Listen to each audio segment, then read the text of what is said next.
अब अगर आप लिमिटेशन एक्ट देखोगे, जो लास्ट पार्ट है इसका, जहाँ पे सारे आर्टिकल्स के बारे में बताया गया, वहां पे हमको वेरियस टाइम पीरियड्स गिवन है। यानी अगर आपको एक सूट अपील या फिर एप्लीकेशन फाइल करनी है, तो वो आपको कितने टाइम के अंदर अंदर फाइल करनी पड़ेगी, इसके बारे में आर्टिकल्स हमको बताते हैं। अब आप देखोगे वहां पे सूट्स के लिए normally 1 year, 2 year, 3 years, 12 years and 30 years का टाइम पीरियड गिवन है।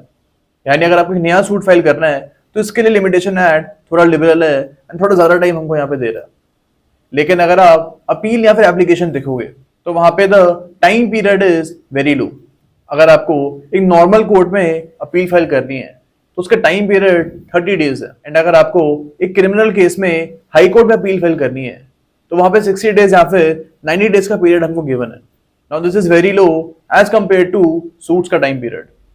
सिमिलरली अगर आप एप्लीकेशन देखोगे, तो एक दो एक्सेप्शन हो सकते हैं, लेकिन मेजोरिटी ऑफ केसेस में 30 डेज, 60 डेज या फिर 90 डेज का पीरियड हमको वहां पे गिवन है। तो हम यहाँ पे देख रहे हैं सूट फाइल करने के लिए ज्यादा टाइम गिवन है एंड अपील या फिर एप्लीकेशन फाइल करने के लिए कम टाइम गिवन है।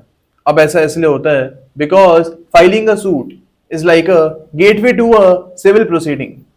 अगर आपको एक सिविल प्रोसीडिंग स्टार्ट करनी है, तो आपको सबसे पहले सूट फाइल करना पड़ेगा and parties need more time and parties need more time to decide whether to file the suit or not to file the suit.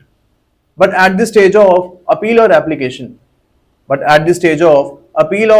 application, the suit has already started, and now there cannot be any further delay.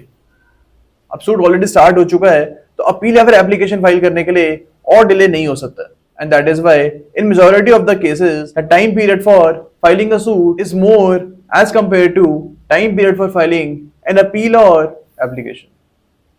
Okay, तो ये चीज हमको यहाँ पे याद रखनी है।